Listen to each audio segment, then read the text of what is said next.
2025 সালের উচ্চ মাধ্যমিক এবং সমমান পরীক্ষা তার ফলাফলে দেখতে পাচ্ছি ঢাকা শিক্ষা বোর্ডের পাশের হার 64.62%,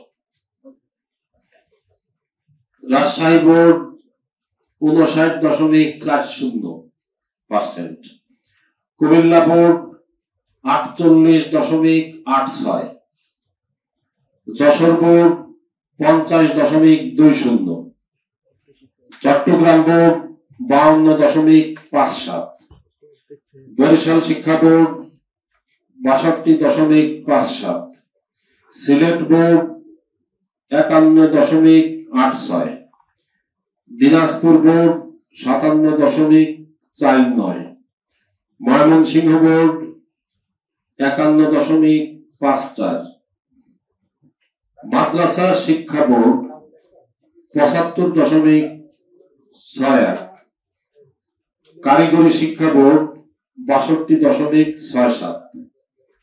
এই হলো সকল বোর্ডের 11টি বোর্ডের পাশের হারের পরিসংখ্যান।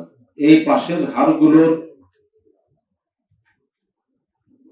গড় অর্থাৎ সমগ্র বাংলাদেশে সকল বোর্ডের পাশের গড় হার 58.83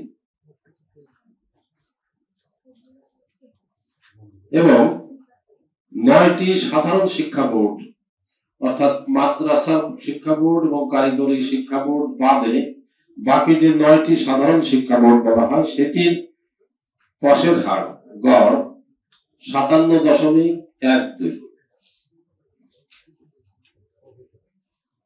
এবং এই 9টি শিক্ষা বোর্ডের মধ্যে সর্বোচ্চ পাশের হার 64.62 ঢাকা বোর্ডের এই সাধারণ শিক্ষা বোর্ডের মধ্যে, আর সর্বনিম্ন পাশের হার কুমিল্লা বোর্ড 48.86।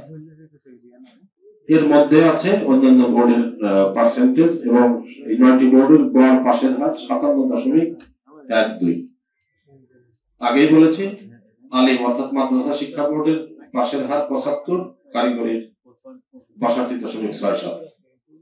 আর আমাদের সকল বোর্ড মিলে 11টি বোর্ডে মোট পরীক্ষার্থীর সংখ্যা ছিল 12,35,661 জন।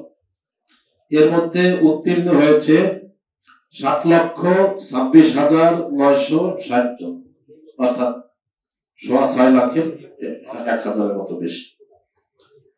পাশের হার আগেই বলেছি এবং শুধু 9টি সাধারণ শিক্ষা বোর্ডে অংশগ্রহণকারীর সংখ্যা ছিল, শিক্ষার্থীর সংখ্যা ছিল বা পরীক্ষার্থীর সংখ্যা ছিল 10,47,242 জন।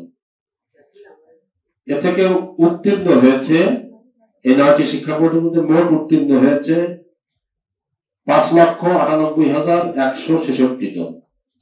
জিপিএ 5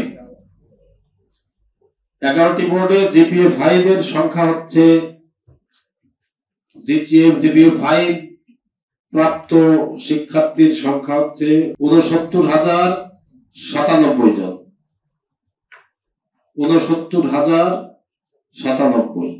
আমি আর কয়েকটি উল্লেখযোগ্য বিষয় আপনাদের সামনে তুলে ধরি। এবছর ছাত্রের চেয়ে ছাত্রী বেশি উত্তীর্ণ হয়েছে 59,232 জন।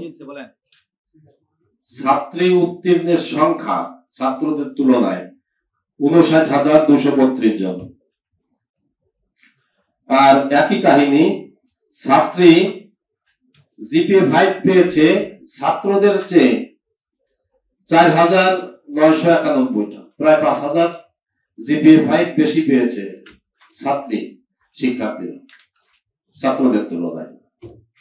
2024 সালে জিপিএ 5 প্রাপ্ত শিক্ষার্থীর সংখ্যা ছিল 1,45,911 জন।